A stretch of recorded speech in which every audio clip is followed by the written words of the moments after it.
Yo, what's going on everybody? It's your boy Naruto Explain here, bringing you guys some brand new Boruto news, and this is coming to us via V-Jump magazine, the magazine that publishes Boruto 2 Blue Vortex each month. This time, in the promotional material for Boruto 2 Blue Vortex Chapter 11, we're given a pretty big bombshell regarding the character of Sarada Uchiha that is big enough that we really can't ignore it, especially given that Boruto Uzumaki is also going to be featured on the cover of V-Jump magazine this month. So Chapter 11 is shaping up to have some twists in store for us. Really quick, before we jump into the latest news that we have, remember to mark your calendars next weekend because that big 2.5 hour Boruto video, it is coming next weekend. Grab your pizza, your popcorn, your drinks, your beer, and whatever snacks that you're gonna have for that mega Boruto video that one of my editors worked on. I left it all out there, particularly in the last half. Super proud of that 60+ page script, so I hope you guys enjoy it. Lastly, if you have not or you are not reading Boruto's manga over on Manga Plus, make sure to head over to Shueisha's Manga Plus app because right now they're raising awareness by giving the ad revenue from all the reads on the manga chapters on this app that are going directly to the mangaka of your favorite series. So for something like Boruto that in just English alone pulls in roughly 1 million reads per chapter, that's going to go a long way towards supporting Ikimoto and his staff. So getting back to the news itself, this V-Jump promotional information for the chapter is not the promo spoiler that the official Naruto website publishes roughly a week before the new chapter drops. This is strictly V-Jump hyping up the new chapter themselves. So V-Jump magazine released a double-page spread promo that features both Boruto and Kawaki on it, promoting a mixture of the various Shonen Jump video games, which that's standard operating procedure for V-Jump since it is a video game magazine first, with manga as being a secondary focus. And on Kawaki's side, you get the small text for 3 of the other series that are running in the magazine, and then you get a huge chunk of text on Boruto's side, specifically hyping up Chapter 11. The text itself reveals that first, Boruto's going to get the cover for V-Jump magazine next month, and then it says that the battle with the Konoha Shinju tree, it is intensifying, and then Sarada, and it trails off from there, leaving you with a cliffhanger. So this is where it gets really interesting. That specific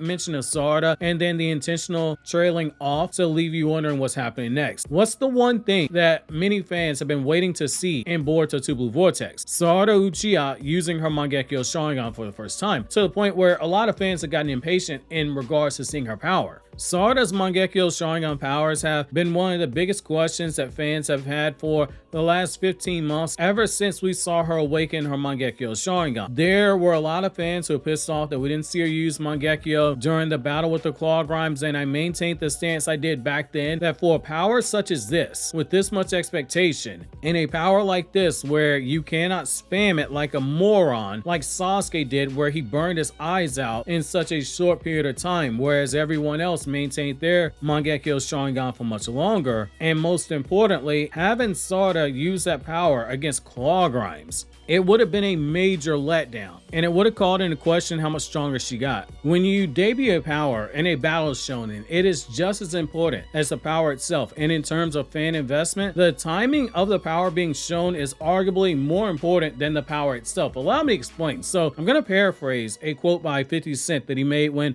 promoting his second album called The Massacre. He said that when you're a musician or you're an artist of any kind, you aren't just competing against yourself, you aren't just competing against other people in your profession, you're competing against an opponent that you'll never be able to beat, which is time itself. In particular, time for the consumers of your art. That feeling that a song coming on gives you because you might have a certain memory attached to it, like say being in your Mustang when your girlfriend tells you she thinks she might be pregnant, even if it's a false positive on a pregnancy test like I experienced in 2012. I will always attach Ed Sheeran's Kiss Me song to the moment I heard, hey, I think I'm pregnant and you might be a father. Which totally dodged the bullet there because I was not the only person that she was sleeping with. Hindsight's 2020. For anime fans, domain expansion is often associated with Gojo using it for the first time because it was a moment that sent social media into a frenzy. It's better domain expansions than Gojo out there, like say Yuta and Hikari, but that moment is forever enshrined because of the emotions it brought up and the memory that it formed. Sarada's Mangekyou is in that same situation. When it gets used, it's more important than the power itself. Imagine if Sarada had to use a Mangekyou Sharingan powers to take down the Claw Grimes, the exact same ones we saw Chocho bullying, and they didn't even have a Rinnegan like the one that forced Kawaki to use a combination of the Karma Seal and his ninja tech in order to dispatch it. We be having conversations about how much stronger did Chocho get during the time skip, but most importantly, why did Sarada only grow at a pace where Chocho caught her? Which that's no slight at Chocho. 12-year-old Chocho was much further along than her father was for the first 54 volumes of Naruto's manga, but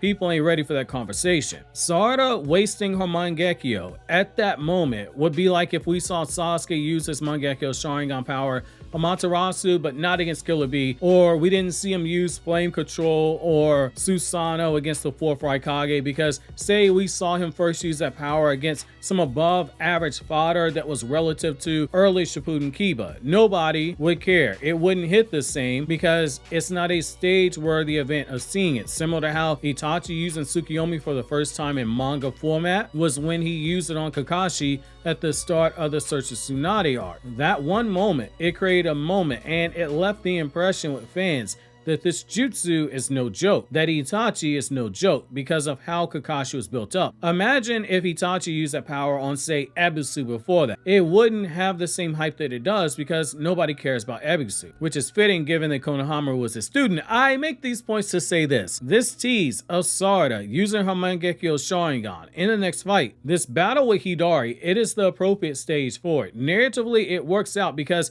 she's fighting a Ten-Tails clone of her father. The first person to see her Sharingan in the manga timeline was Sasuke in Naruto Gaiden, the 7th Hokage in the Scarlet Spring. The first person to see her Mangekyou Sharingan was Sasuke in Boruto Naruto Next Generations Chapter 80. And based on this promo teaser spoiler by V-Jump magazine, it is implying that the pattern is continuing, with the first person to see Sarada's Mangekyou used in action being Hidari, the Ten-Tails clone of Sarada's father. This has the potential to be a really big moment for the series by debuting the powers of Sasuke's daughter in a battle this high stakes. Naturally, how big of an impact this has is going to come down to how hacked her Mangekyou Sharingan powers will be, in particular her second eye, because as longtime viewers of the channel know, I hate the idea of it, but I can't shake the feeling that she's going to be the third person in her family to have Amaterasu, Itachi being the first to have that power, and Sasuke awakening that power himself. Which, reminder, because I still see people saying otherwise, Itachi did not give Sasuke Amaterasu as a permanent power. He used Amaterasu's transcription seal as a one-time use to attack Obito, which is why Sasuke's Sharingan transformed into Itachi's Mangekyou. Amaterasu, for whatever reason, it appears to be genetic to people in Sasuke's bloodline who had the Mangekyou Sharingan. And as much as it pains me at the thought, I am not shocked if that's going to be one of her powers. The law of averages kind of seems to point in that direction. I'm not going to speculate on what her powers will be, because there's already a video on the channel that breaks down Japanese Shinto religion and mythology and folklore for what I believe might be associated with her Mangekyou Sharingan powers. I'll leave that video in the end credits, and I'll drop a community post probably tomorrow or tonight to get you guys to weigh in on the community response video for what you guys think her power might be. Personally, I think this is the right spot to see Sarada bust out her Mangekyou Sharingan power. Her brief skirmishes from before didn't really call for it, and Hidari is a strong enough of an opponent to warrant that a power like that be used. The biggest question we're gonna have is this a offensive power, or is it something better suited for defense and support, which is ultimately her goal when she wanted to get stronger. She wanted to get strong enough to support Boruto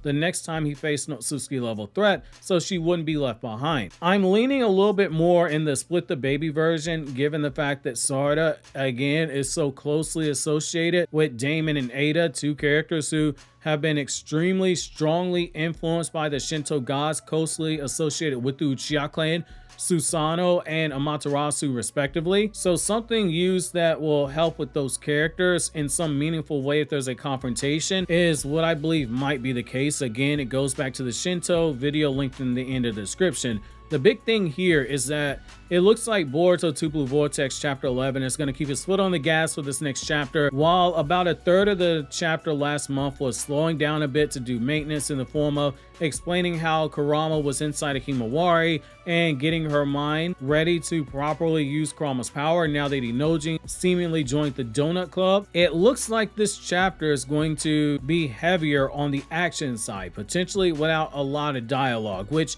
it's needed because things are starting to reach a boiling point now that the battlefield has had the battle lines drawn. We'll have the promotional spoilers released by the official Naruto website sometime next week. So when those do drop, we'll have a clear picture of what's going on in the chapter. And like usual, because I get asked this question every month, the full chapter spoilers will likely drop 2 to 3 days before the official chapter drops on the 20th via Viz Media's Shonen Jump app and the Shueisha Manga Plus app. You're basically waiting for people to steal the magazines and upload them before the official release. The people doing that over in Japan are risking a whole lot just to do that. So that's why every now and then I will get a little annoyed when people start complaining that the spoilers are coming out late, when technically we're not even supposed to have them to begin with. And it's a big deal that we're even getting the chapters released simultaneously when they come out in Japan, because this was never a thing 10 years ago. You didn't have an official way to read the manga unless you wanted to wait a year to 18 months to get the manga volume when it gets released in English. So that's why you'll hear me promote the Manga Plus app and the Viz Media app, because this is a big thing. I'm a proponent of supporting the official release even if you read leaks, which is a reminder, even if you've read the leaks, read the official chapter on Manga Plus, because a portion of the revenue from the ads goes to Ikimoto and his staff. To learn more about the mythology and folklore I believe will inspire Sarada's powers, you want to click this video on the left, or you want to click here on the right for my new Chainsaw Man chapter review, which, wow, top 10 controversial Chainsaw Man chapter.